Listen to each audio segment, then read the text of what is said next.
Hi, my name is Jason Thor Hall, also known as Pirate Software Online. Yeah, I'm finally talking about Pirate Software. I'm pretty sure a lot of you know who Pirate Software is, but in case you don't know, I'll explain it. Pirate Software is an ex-Blizzard employee, and after some time he decided to go into the streaming world where he became really successful. But Pirate Software's reputation would begin to decline a while ago after he joined a World of Warcraft server called OnlyFans. OnlyFans was a hardcore server, meaning if you died once, you lost everything. Pirate Software decided to not help out his teammates at all or even make any attempt before running away, which was called roaching. After this incident, instead of admitting he was wrong, he told everybody else that they were in the wrong. Also, I'm sorry for any background noise you might be hearing. I'm recording this really early in the morning and my neighbors are already up and they're yelling. But basically, it became a running joke in the streaming world that Pirate Software is a roach. And it got to the point where Pirate Software banned over 3,000 people in his chat just for joking about him being a roach. But what he's most popularly known for nowadays is his coverage on Stop Killing Games. What happened during this situation is Pirate Software would spread a bunch of misinformation about the movement for Stop Killing Games. I'm gonna try my best to explain Stop Killing Games. If I say anything wrong about it, please feel free to correct me in the comments below. But basically, Stop Killing Games is a way to add an end of game plan for a lot of video games that are online but have a single player option. Because a lot of the time, online games that have a single player option, if they go offline or the server shut down, you can't play the entire game as a whole. For a good example of this, there's games like The Crew or Fortnite where they have a single player option that you have to pay for separately. If the game ever shuts down, you lose the single player option as well. And it's believed by a lot of these consumers that because you're paying for the single player option, you shouldn't be able to lose that game because you paid for it. But it was very obvious that Pirate Software didn't understand this. But without any further ado, let's begin. Please hit that subscribe button. It's totally free and it really does help out my channel. And it's one of the best ways you can support me. So let's go into how this works and why this is an issue to me.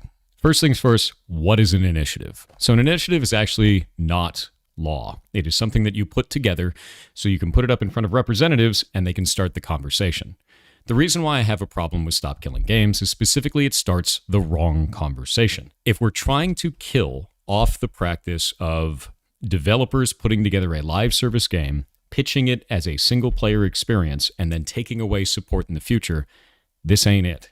And the reason why is specifically on this initiative, under its own description, it says, this initiative calls to require publishers that sell or license video games to consumers in the European Union or related features and assets sold for video games they operate to leave said video games in a functional playable state. Specifically, the initiative seeks to prevent the remote disabling of video games by the publishers before providing reasonable means to continue functioning of said video games without the involvement from the side of the publisher.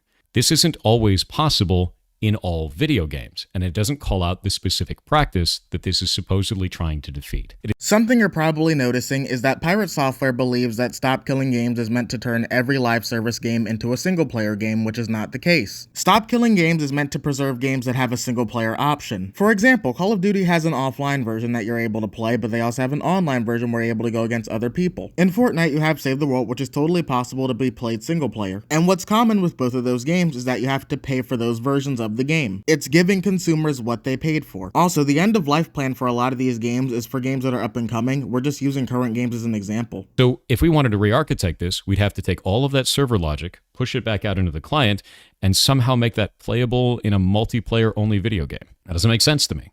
So this isn't going to work for all games. Why is it calling out all games? And it's really easy to say like, oh, that'll get worked out down the line. But we're dealing with government here.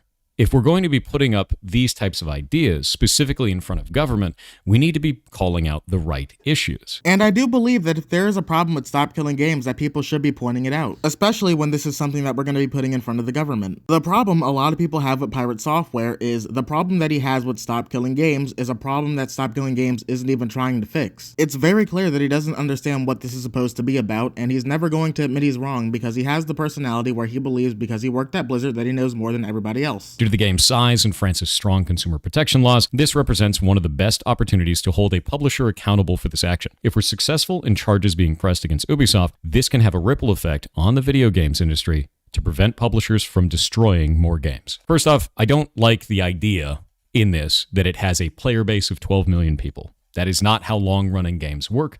There is a large number of people that buy the game, and that player base slowly dwindles off until nobody is playing it anymore. If there's any costs associated with keeping the game online, which this was an online video game, then eventually it costs more to keep it online than it does to keep running it. Right? So this was an online-only racing video game developed by Ubisoft Ivory Tower and Ubisoft Reflections, and published by Ubisoft. So all Ubisoft, right? With that in mind, it said it was a scaled-down recreation of the contiguous United States and included both role-playing and large-scale multiplayer elements. So it had a massive multiplayer component to it. It is an online-only service-based game, and they shut it down 10 years later. On March 31st, 2024, Ubisoft shut down the game's servers, rendering the game unplayable, which is normal for live service games. The only thing that I can see in here that could be a problem is if they post it as not an online-only experience. Again, what Pirate Software is failing to realize about The Crew is that people are pointing out it had 12 million players because 12 million people purchased the game. There are 12 million people who paid for a game that has single-player functionality, and they can't even play the single-player version of the game. To explain what they're trying to do, let's think of another racing game like Mario Kart. When Mario Kart released on the Wii, it had an online version and it had a single-player version, but when the online version died, you're still able to play the single-player version of the game. It should be the same here because you paid for the product. But I believe the biggest problem with Pirate Software was his response to the entire situation. After he was provably wrong about something, he chooses to address it in the worst way possible, with a massive ego. Yeah, Hutcher, I did. I think it's really hilarious to me that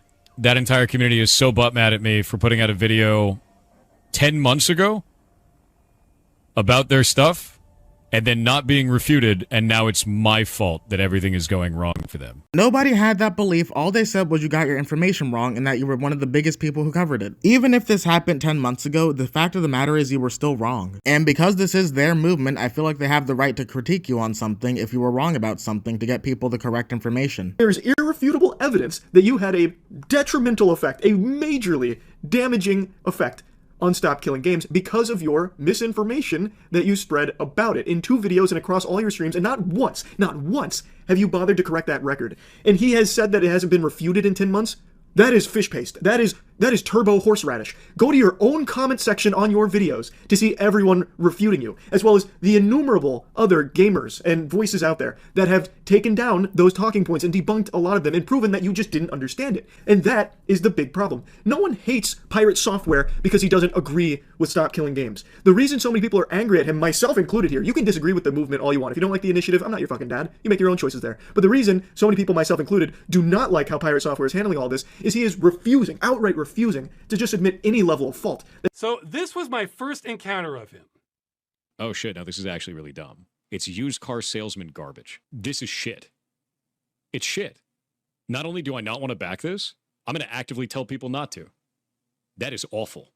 That is a horrible goddamn direction. That's awful, dude. Now, eat my entire ass. The level of stupid that I just had to receive was like sitting on Twitter for 12 hours. This shit sucks. That's a really stupid-ass move. That's an incredibly stupid-ass move. I think this is ass. This is complete garbage.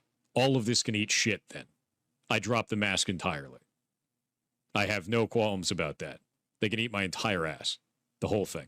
That sounds stupid as shit. In this entire situation, Pirate Software has no one to blame but himself for the whole situation. It would be really nice if he came out and admitted he was wrong instead of just being a dick to everybody. I understand the movement behind Stop Killing Games, and I honestly do agree with it, and if you don't, that's fine. Just don't be like Pirate Software where you think you're being better than everybody else. In my personal opinion, Pirate Software comes off like he's extremely rude and narcissistic to a lot of people, and if he keeps acting that way to everybody he meets, he won't have any other people left in his corner. But I'm really curious to hear your thoughts on both Pirate Software and Stop Killing Games. Don't forget to leave a like and subscribe to the channel as it really does help me out, and I'll see you all in the next one. Later.